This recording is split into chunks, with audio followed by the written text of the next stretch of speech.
Hi, folks. This is Rick Doc Walker, the DOC. This is John Kime, and you're listening to the Mess Hall with Rally Captain and Tailgate Ted. What's going on, Rally? Hey, How you doing, man? Hey, bro, you tell me. You're the one who's jet setting and all over the place. Come on, man. Give up the deets. We want to hear the deets, brother. But other than that, I'm good. But it's on you now. Man, I'm good. I'm not gonna lie. I'm relaxed, man. It was nice to What? unplug. Tailgate Ted relaxed? I can't believe Yeah, it. it doesn't happen much. It definitely doesn't happen much. But people were giving me a hard time because I jumped on social media the second I got back on dry land. For those of you who don't know, I went on a cruise with Mrs. Tailgate.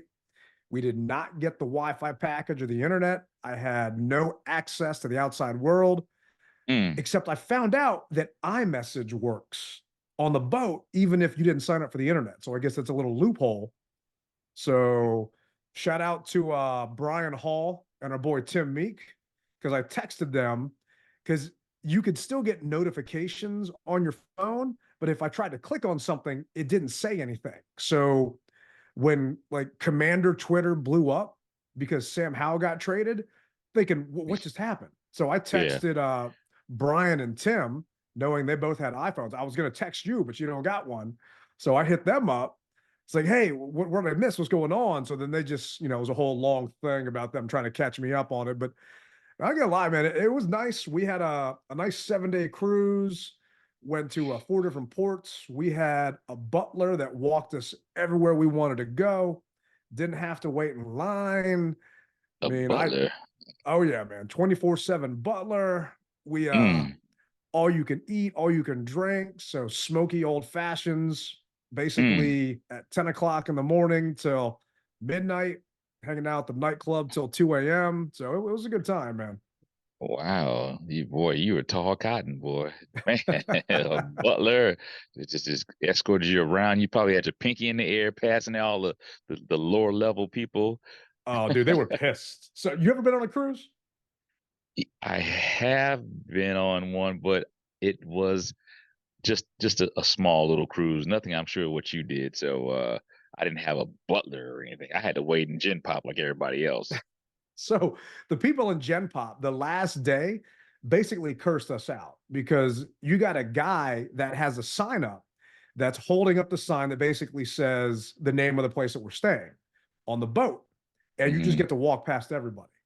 So when you're coming back into port and you're all trying to board the ship at the same time, he literally just cuts in front of all these people that have been waiting in line to get back on the boat and then makes room for you. So you're already getting like evil stares at that point. All those people were just pissed. So let me find out that cruise lines basically have pre-check or clear that you can skip the line. Oh yeah. I mean, that's what it's like. You got to pay for it, right? I mean, it has nothing to do with like a background check or anything like that. But yeah, you just skip the line. You just literally the last day we're all disembarking, getting off the boat. There are thousands of people waiting in line, going up and down, trying to get off. We had a private elevator. They brought us down that, and then they had just stop.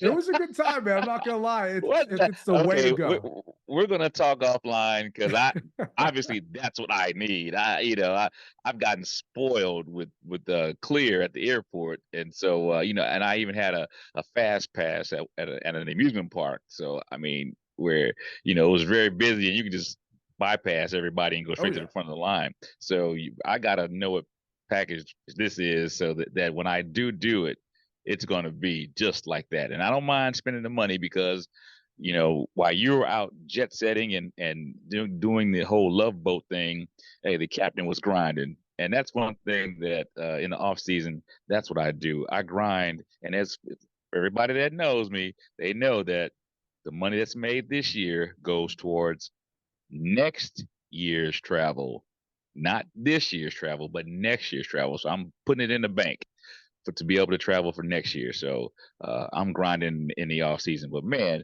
you had a ball. Oh, it was a blast, man. You're wearing a Cap shirt. I'm wearing a Cap shirt. I'm actually going to go to the game tonight. Let's just say this: I'm not drinking tonight. I drank way too much on the cruise, so I'm taking some time off from that. That's how much fun we had. So It's a good time though. Nice. Love to hear it, brother. We all need a break like that. And I tell everybody, traveling is one of the best therapies that you can ever have.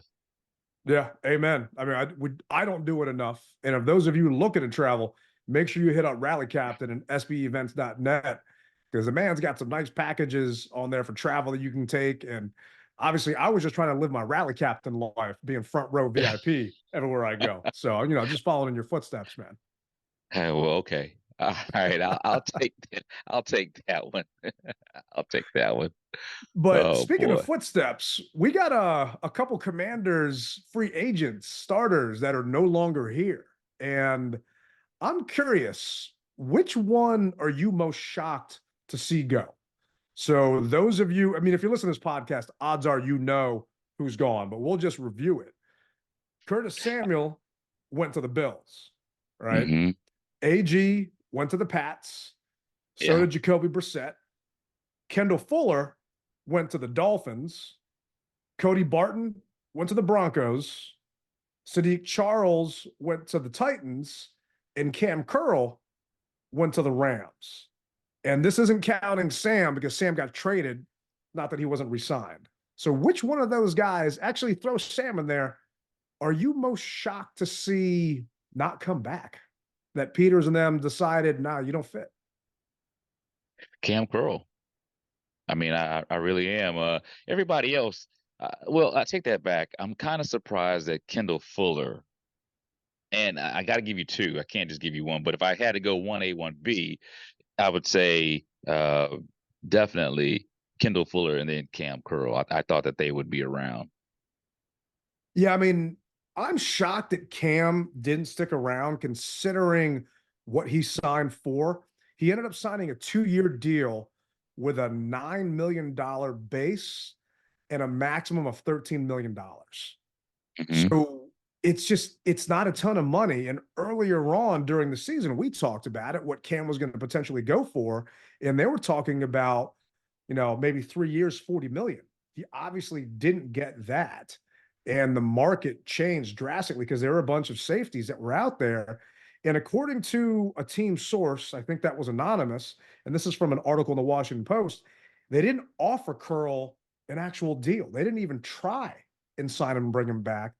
They believe that Jeremy Chin would be a better fit at box safety for its new defensive scheme. So Jeremy Chin came to us. Let me see where he was prior. Jeremy was with the Panthers and Hmm. he played 12 games last year. Chin signed a 1-year, $5.1 million deal. And for those of you that probably don't remember or don't know, he was basically up for Defensive Rookie of the Year the same time Chase was back in, what was that, 19 or 20, whenever we got those guys on the team. Yeah, 20. So I was I've never really followed Chin. Obviously, he's a Panther. And the last thing I want is another Panther on our team after all the Commanders that Ron brought here. But knowing Yeah. that Chin had this potential, his PFF grade the year prior was a 57.7. His grade the year prior to that was a 54.9. So you could say he was kind of on the rise compared to where he was before, but it's kind of a 1-year prove it deal that they signed with him. So, you don't have to wait and see what's actually going to happen. Maybe you can bring in, draft someone else. They've got Quinn in there. And from a projected starter standpoint, from a depth chart perspective, they have Chin slated on an unofficial depth chart to be that actual starting safety. So actually, no, they've Yeah. got Forrest in front of him and they got Chin behind. Hmm. So we'll see how that goes. But yeah, I kind of agree with you on Fuller too. I'm guessing it just doesn't match system wise with Fuller. I'm not too sure why they let him walk. Well, Fuller was getting he was a little slower with his age. I mean, he could still play, but he was a little slower. I think that as we all say, trust the process. Obviously, they see something that we as the fans don't see, which at this juncture I'm okay with. Show Yeah. me something new. Show me something new, and it looks as if based upon everybody that they've signed. Obviously, this is going to be a new revamped team with a bunch of new faces and names, which I'm okay with. I'll just have to try to relearn them. But man, the fact of the matter is, it looks as though they want people who want to truly play football, and I'm not sure if the guys who were here loved the game. It seems like they may have liked it, or as you said, they didn't fit the scheme. Whatever the case may be, they saw something in them and allowed them to walk, to Yeah. bring in these other players.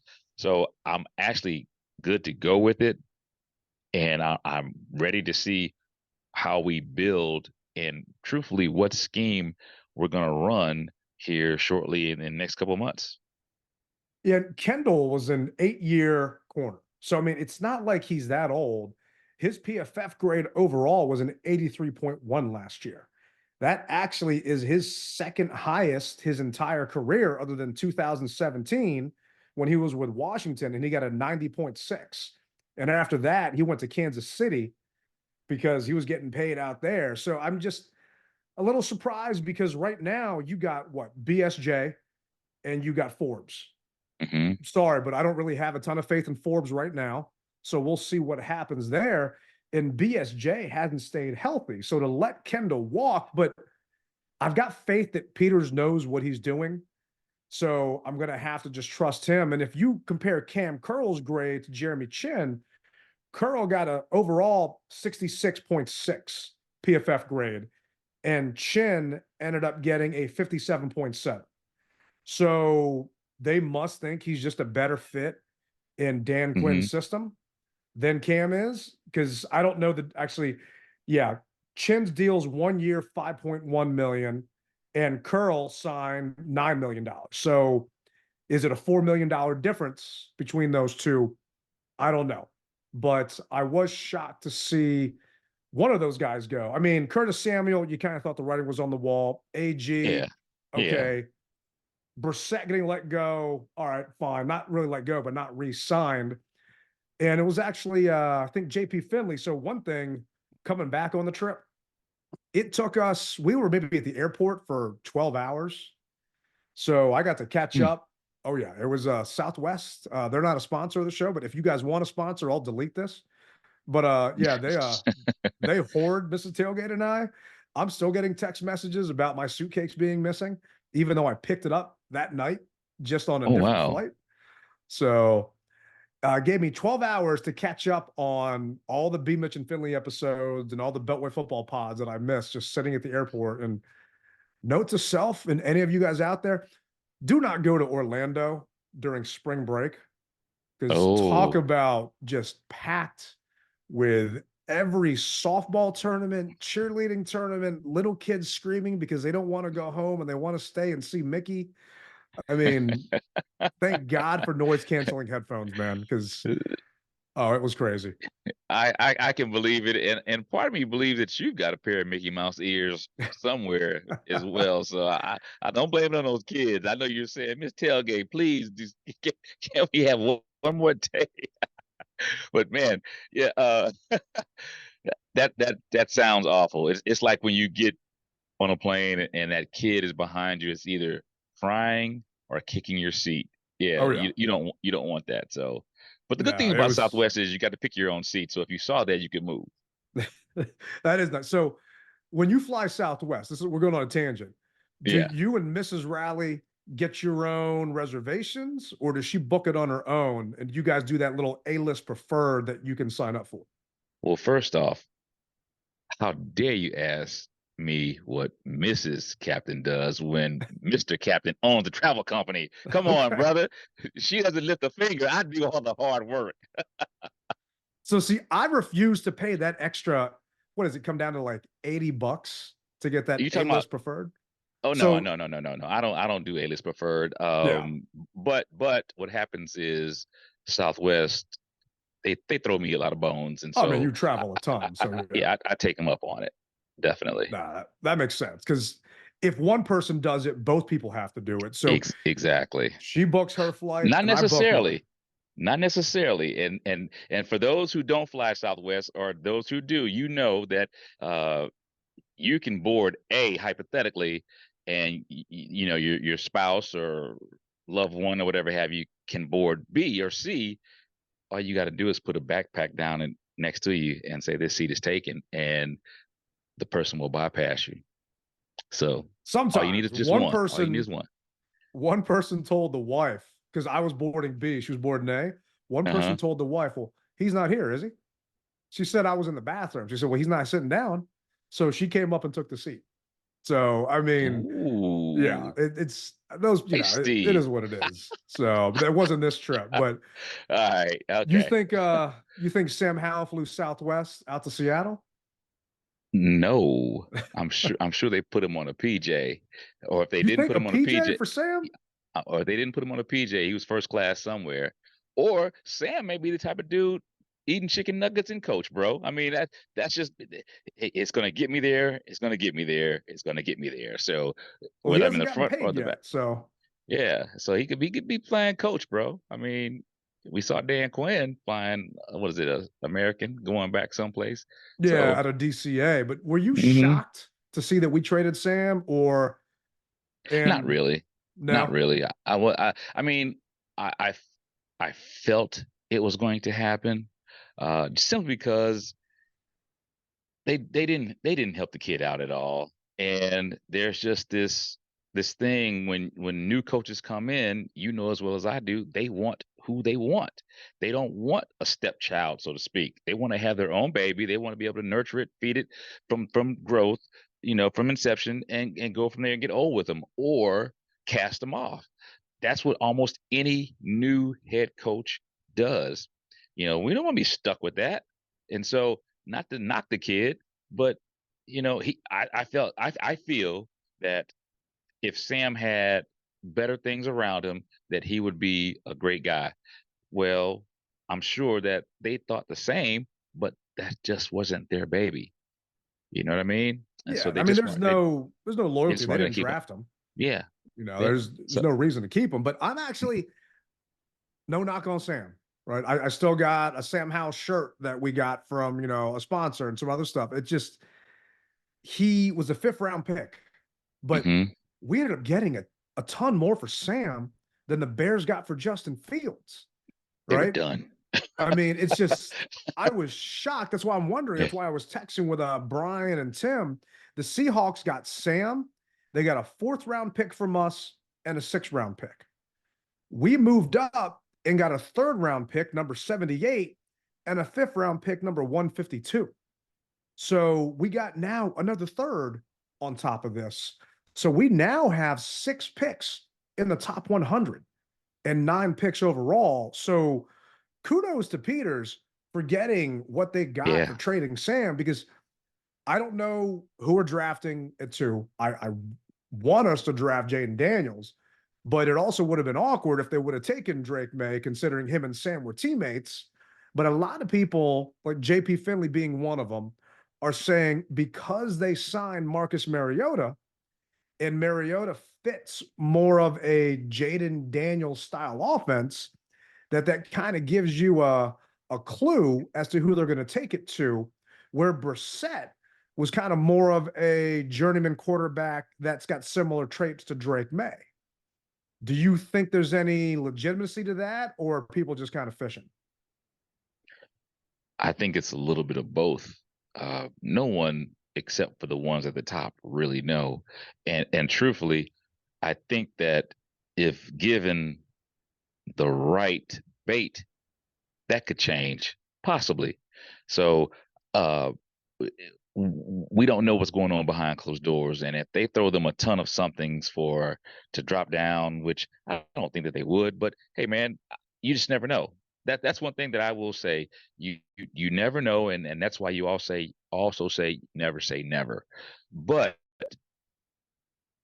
the general consensus is that, like you said, it'll be Daniels, or it'll be the kid from LSU, not Right. LSU, but from Yeah, Carolina. North Carolina. Yeah. So, but then guess what? Caleb may rub Chicago the wrong way. I mean, while we're taping this, apparently he's had his pro day. So, and I haven't heard any type of results of what he looked like, but apparently a Chicago receiver went to his pro day.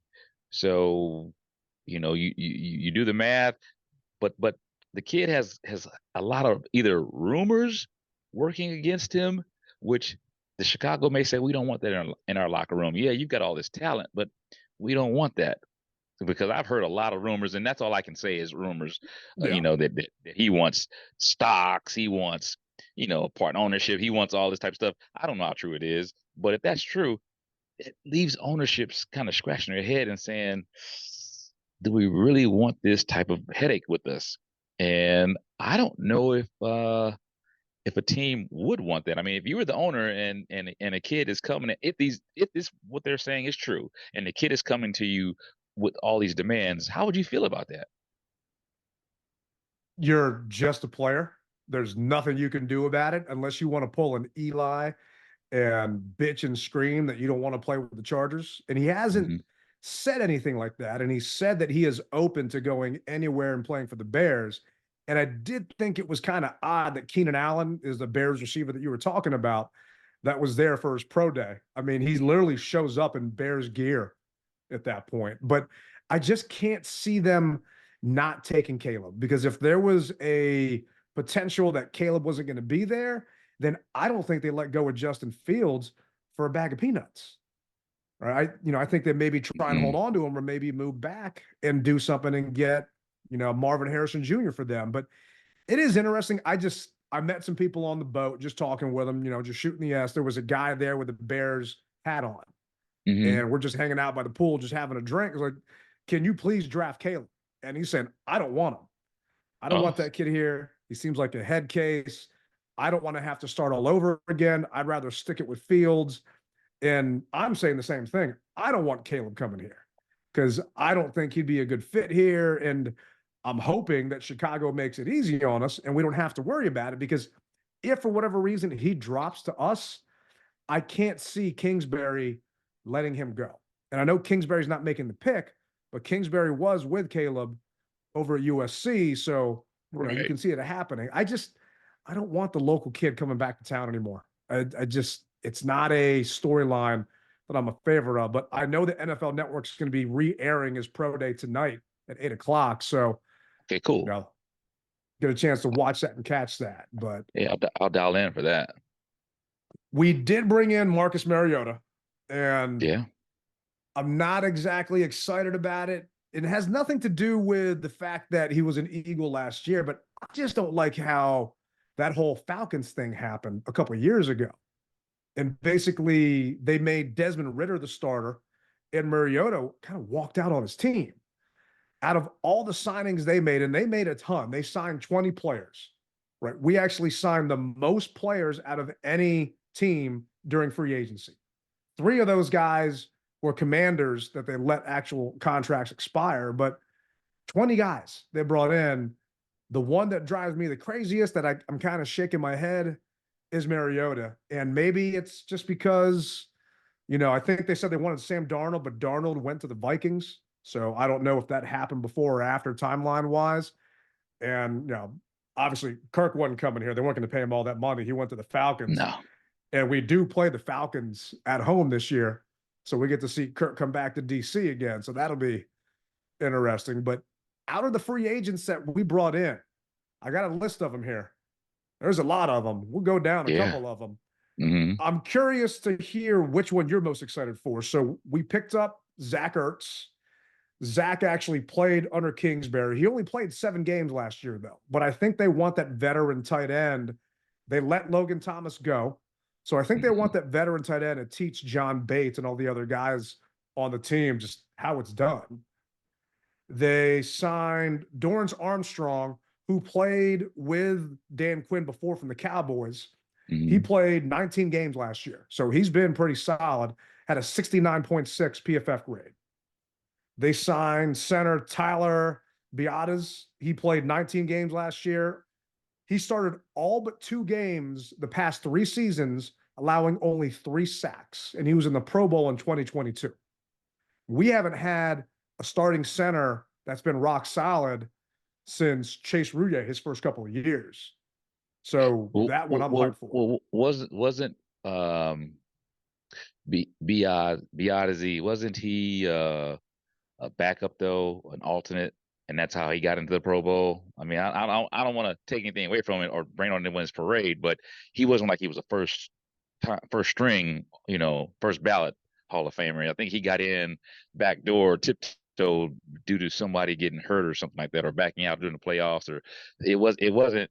Not to say that he's not good, Yeah. and by all means, I like the kid because lets you know if he's an alternate that he did something right, but I don't think that he was a first teamer, first team ballot Hall of Famer. So I don't think yeah, Pro Bowler. It could have been a because who Pro knows? Bowler. Yeah, Maybe in 2022, maybe someone else got selected that made it to the Super Bowl and they wanted yeah, out. But yeah. in But I'll 22, take it. his PFF grade in 22 for pass blocking was 64.3 and run Hmm. blocking was a 58. Last year, he got a 64.6 and run blocking was a 68. I mean, he only allowed 3 sacks. The past couple of years, he played total offensive snaps over 1,100 the past 3 years Yeah, each. So I mean, he's I like that. playing. Durable. Yeah, He's yeah, durable. exactly. And Yeah, that's what we need. I mean, Gates. experience, Yeah, experience. Yeah, Gates didn't work out here. You had Larson that was hurt. You had Rouye that was hurt. I mean, we need some validity there, and we can't have a rookie center with a rookie quarterback. That's just not something that anybody wants to see. yeah. Another big signing is Frankie Louvu. Frankie was with the Panthers. He had 18 games last year. His PFF grade was an 80. A lot of people are saying that that is potentially the best signing that the Commanders did at that point because the guy has a ton of upside. Says the former Panthers linebacker signed a 3-year deal with a max value of $36 million. A person with knowledge of the deal said Louvu first signed with the Jets as an undrafted free agent in 18, bounced on and off the roster practice squad. In 22, he finished with 111 tackles, 7 sacks, a pick six, 4 passes defended, 1 forced fumble. Last season, he had 125 tackles, 5.5 sacks, 11 quarterback hits, 2 forced fumbles. He's regarded as one of the league's top pass rushing linebackers. He's got 43 quarterback pressures and 62 run stops. So PFF basically says that he's one of the best out there. And to add to that, they brought in Bobby Wagner. Hmm. Wagner signed a 1-year deal. Wagner's a freaking stud. I mean, he's been in the league for a while. His lowest total was 104 tackles in 2014. And that was only playing 11 games. Last year, he had 183 tackles. He What I like hasn't he hasn't missed a game since 2018. what I like about Wagner is he has a nose for the football and how to find it. That's what I like, and he's a solid tackler. That's what I like. You asked me who I was surprised about. I'm actually surprised about Luvu. I really want to see him. And what I like about the other guy was Armstrong. He worked under Quinn. He knows what Quinn is looking for, and truthfully, Quinn needs an ally because Yeah. when things kind of get rough, he may be able to not necessarily snitch per se, but he may be able to say, "Hey, coach, he ain't putting in the work," or he isn't doing this, or from what we're used to, it takes someone like that to be able to get on somebody's butt because let's face it, Payne and Allen can't do it all. And so, even though they're our top stud tackles, they can't do it all. No. And Armstrong being under Quinn on the defensive side can tell you, no, fellas, you're not going hard enough. Or that's what I like out of all these veterans. All of them have strong motors, man. All of them have a strong work ethic. We won't be hearing any of this. Coach left us after practice, 5:30 when we're supposed to get up at 5. I don't think we're going to be hearing that. I think at this juncture, put up or shut up, and I just don't feel that we have ever had that here. Uh, they may have talked about it, but I really don't think that we had that here. And I could be wrong. I wasn't in the locker room. I wasn't on the field. It just seemed that way. And I hate to say that, but that's what it felt like. But these guys seem as though with this new staff, a new mindset. They're coming into play. They know how hard Coach Quinn is, and they know that he'll have your back if you have his back. And he's a fire starter, and we didn't have that fire starter mentality these last couple years. Whereas I really believe it. Now, granted, nothing has happened on the field as of yet, and this could all be for naught.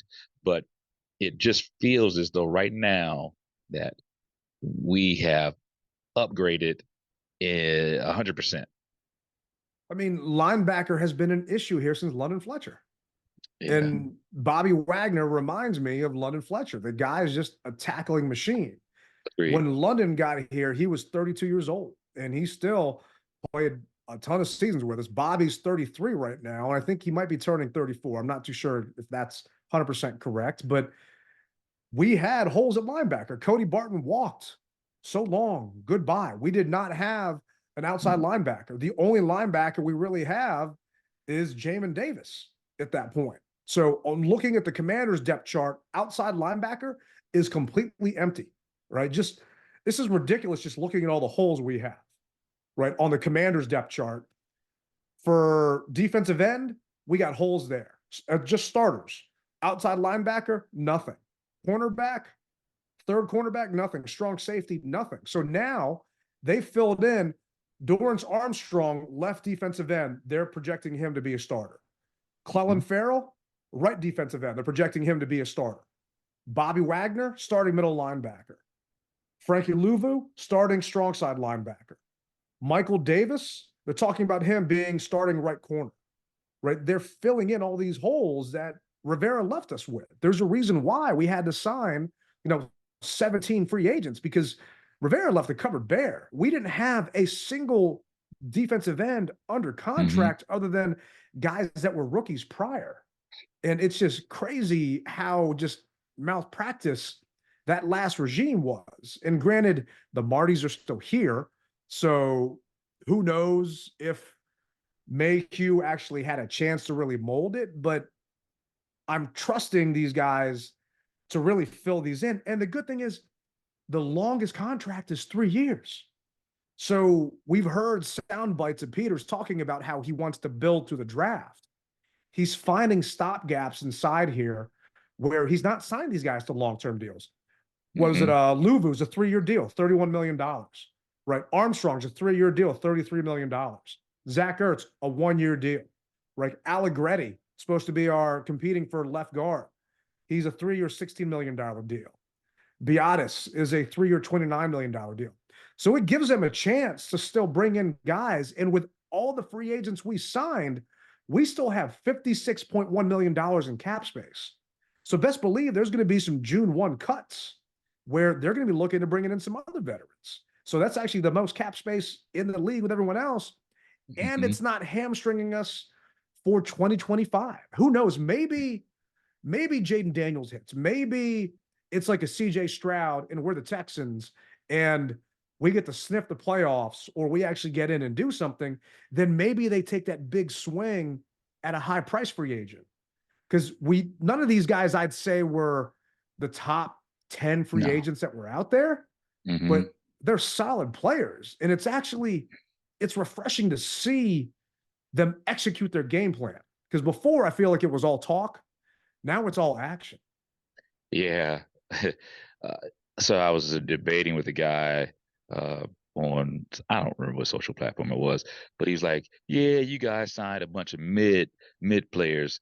And I said, well, okay, but I'll take these mid players with the upside that they have. We ain't scraping the bottom of the barrel, or I don't feel as though we're going to try to change their position. We knew off the break that Cody Barton was coming from Seattle last year. We knew he was, for all intents and purposes, trash. I mean, and I hate to talk about somebody that I don't play that position, but his play on the field, we saw it. And so we knew that just wasn't going to be a good fit, and he wasn't. Whereas, as I said, he was taking wrong gaps to try to get the ball or being blocked. Whereas, as I said, Wagner's been in the league as long as he's been in the league. But the thing is, because he's been in the league as long as he has, he takes the right angles.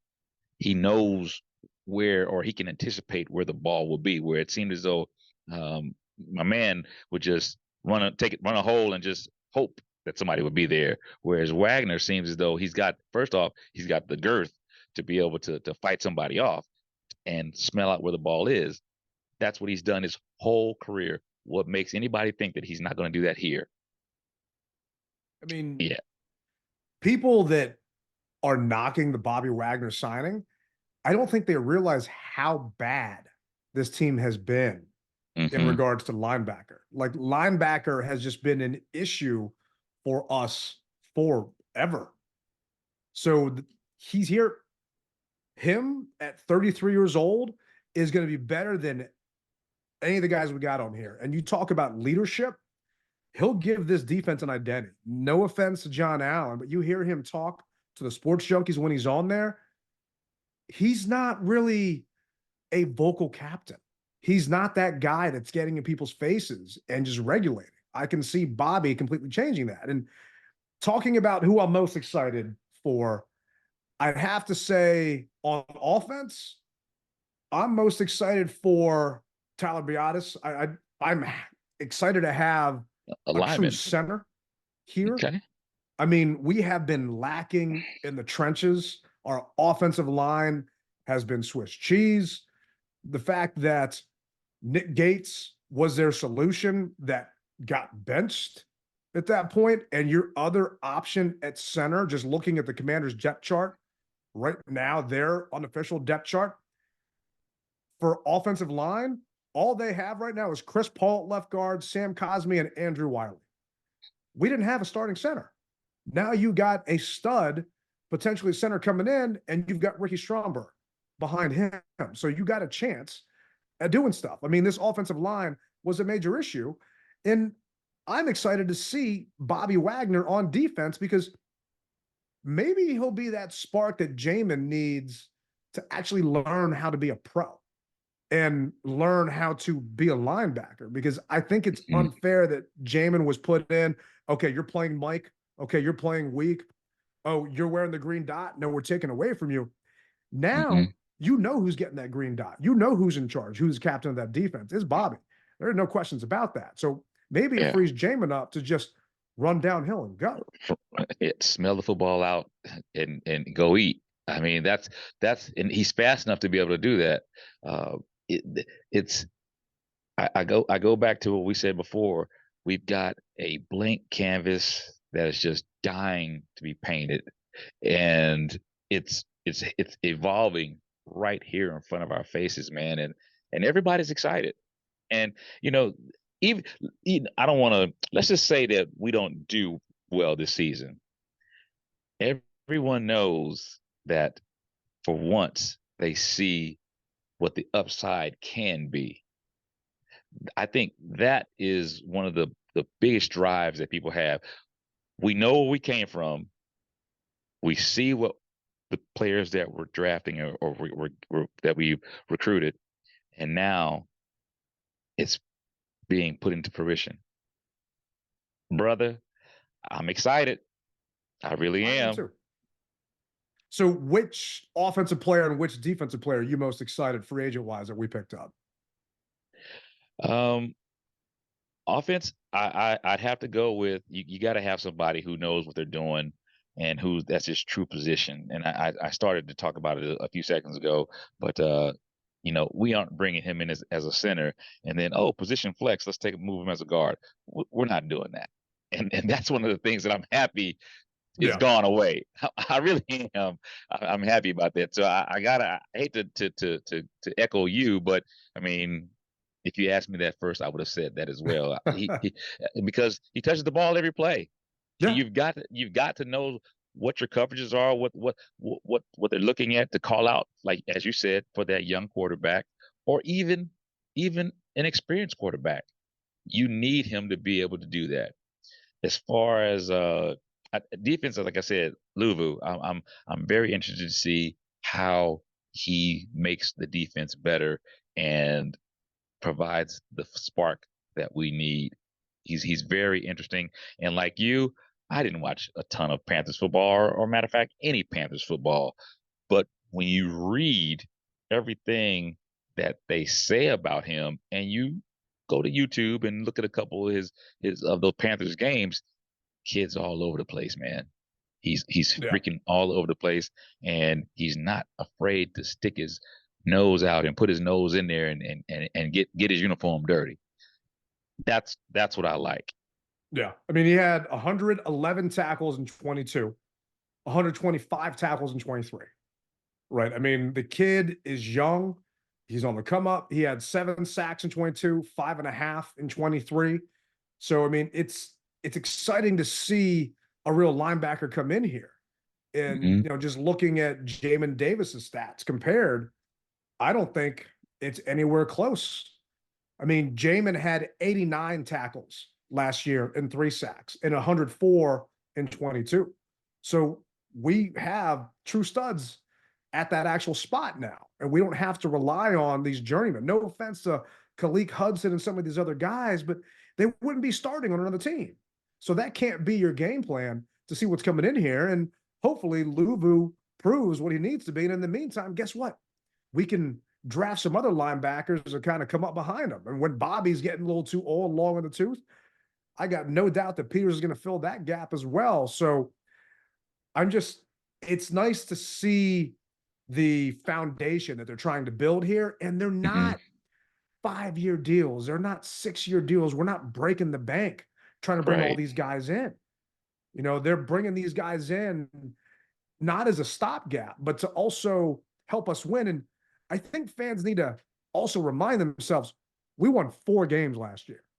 I mean, it was bad. And I'm not saying that we brought all these guys in and we're going to the playoffs or we're winning the East because it hasn't been a repeat winner, but we're going to get a chance to compete because these guys are competitors. And best be sure that, I mean, Ken Norton Jr. is going to get the linebackers ready. I mean, he coached Bobby before when he was in Seattle. Yeah. I mean, a lot of these guys, and some people were complaining about it. It's the whole Commander thing because Austin Eckler, we didn't even talk about him. He's coming in and running back, going to be beside Brian Robinson. He was with Anthony Lynn, right? Clellan Ferrell, Adam Peters brought him in here from the 49ers. Marcus Mariota was with Brian Johnson and the Eagles prior. But Brian Johnson's our assistant head coach and passing game coordinator.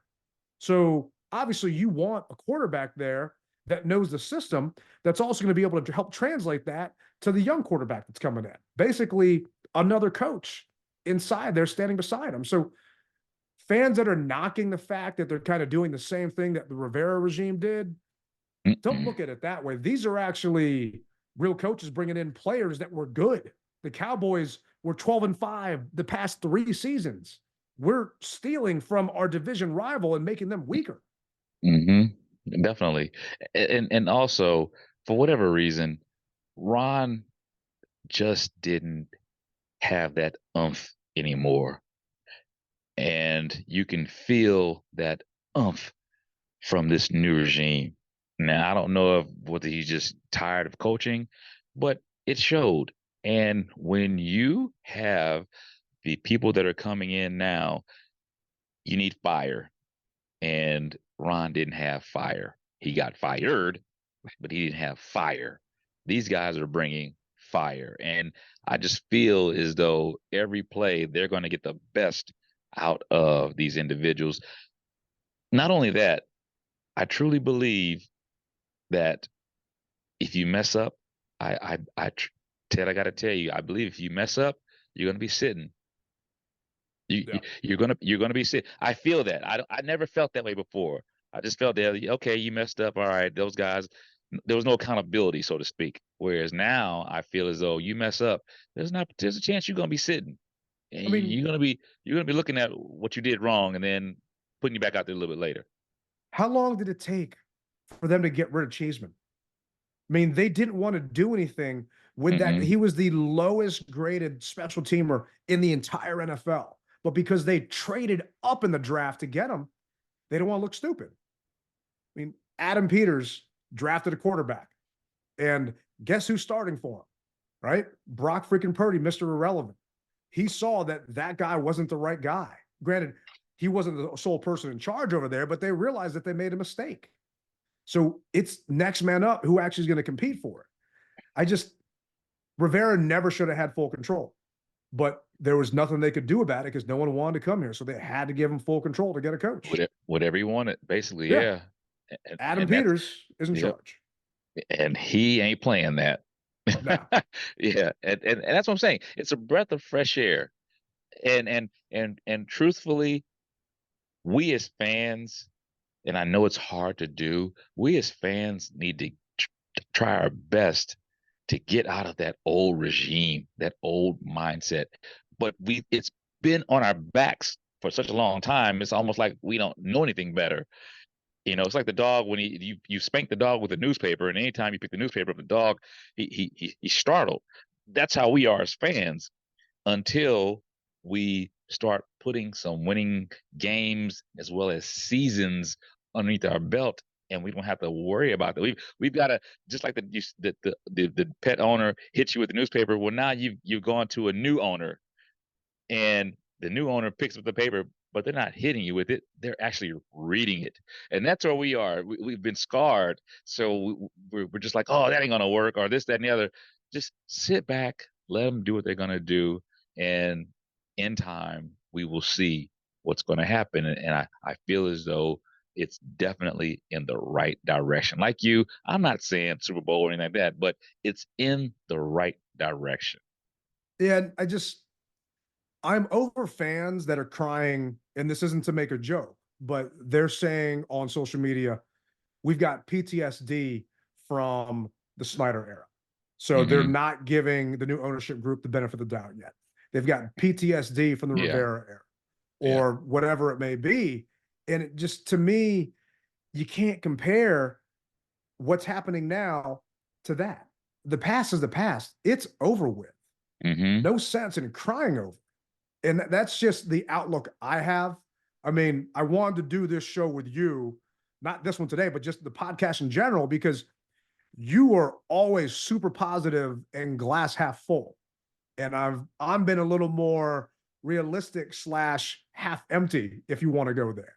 But right now, all that stuff that happened before, man, it is just over with. And what these guys are doing, we have not had a true general manager here in decades. And I want to ask you what your grade is for Adam Peters, because Pro Football Focus gave their grade for Adam Peters. But what would you give Peters' grade so far with really this first couple rounds of free agency going through?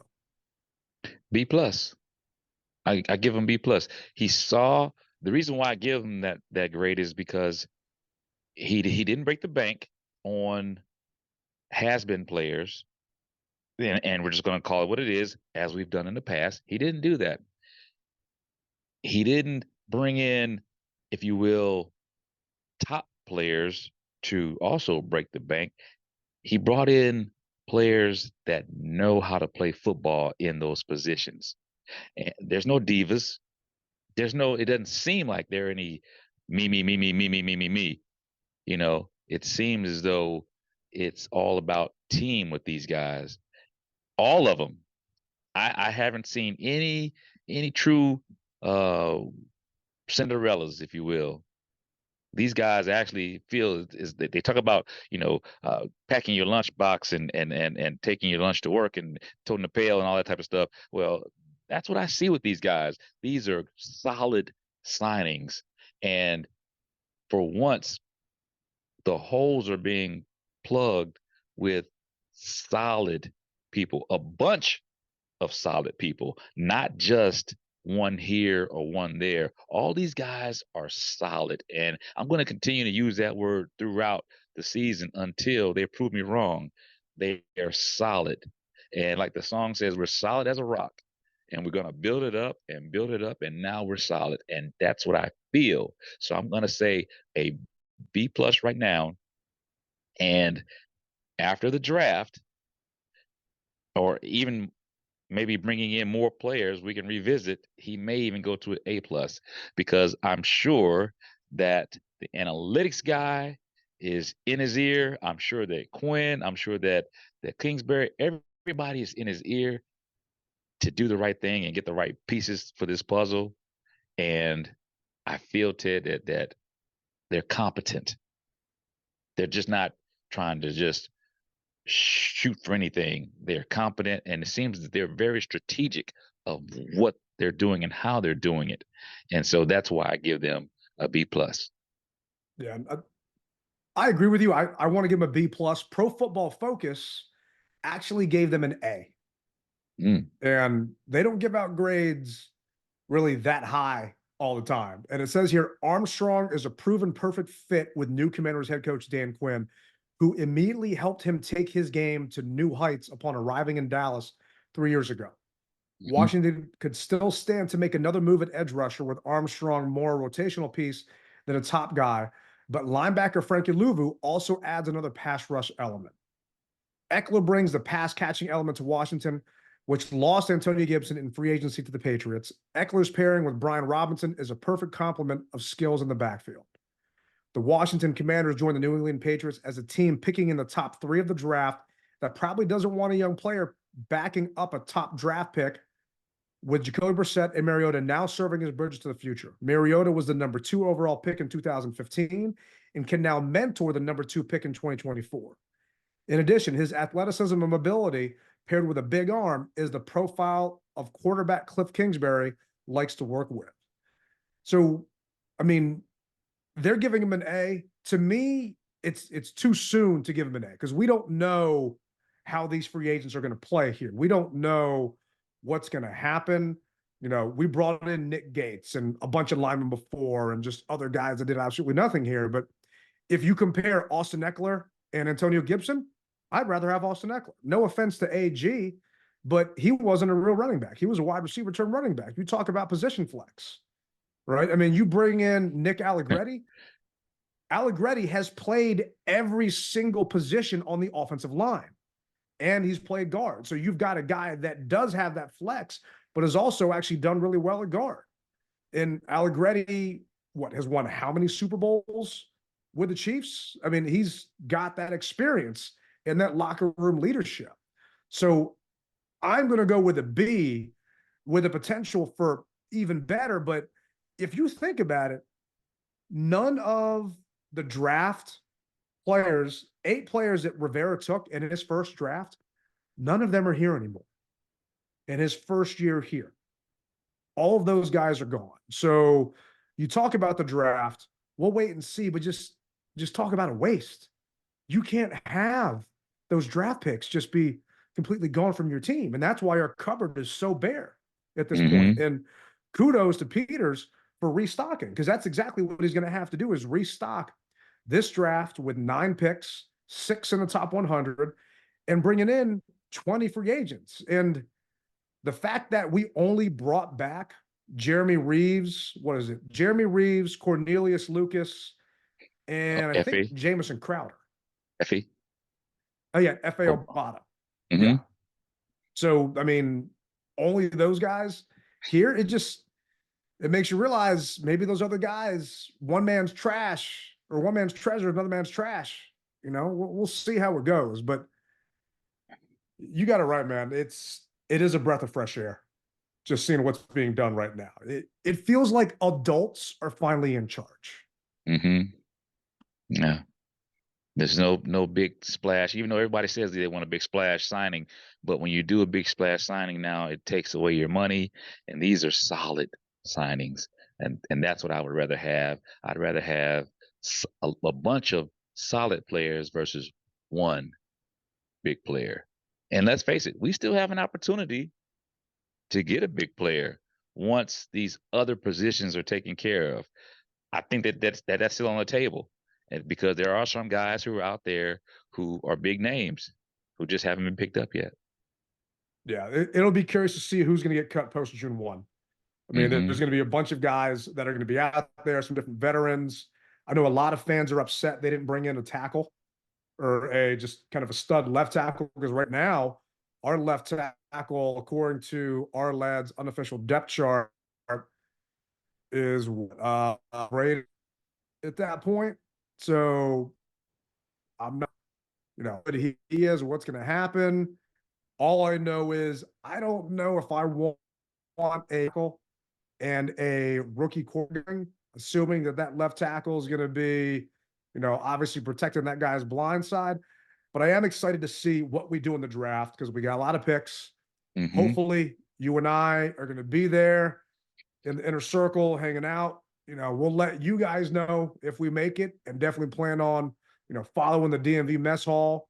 We're going to be having some videos and stuff from the draft if we actually do make it out there. But it's an exciting time, man, because we're not the off-season champs because we signed Kirk Cousins or the biggest, baddest free agents out there. I think we're doing it the right way for a change, and we got a chance to actually build that foundation that we sorely need. Yeah, because it was crumbling, or it crumbled. It was really bad. And I'm so happy for Jeremy Reeves. I am. I mean, the kid, he was coming up, and then he got injured last year, and now they say that his recovery is A1. So I'm really looking forward to seeing him get another start with these new owners as well. So, well, hey, man, I hear the music playing. And one thing that we did not say is, folks, do us a favor, hit the like button, hit the subscribe button. It goes a long way. It really does. And you'll be able to see where it takes us in the future with some new things coming out. All right, that's going to do it for another edition of the DMV Mess Hall. We appreciate you guys listening. Remember, you rep it hard, or you don't rep it at all. Rally Captain, Tailgate Ted. We're out.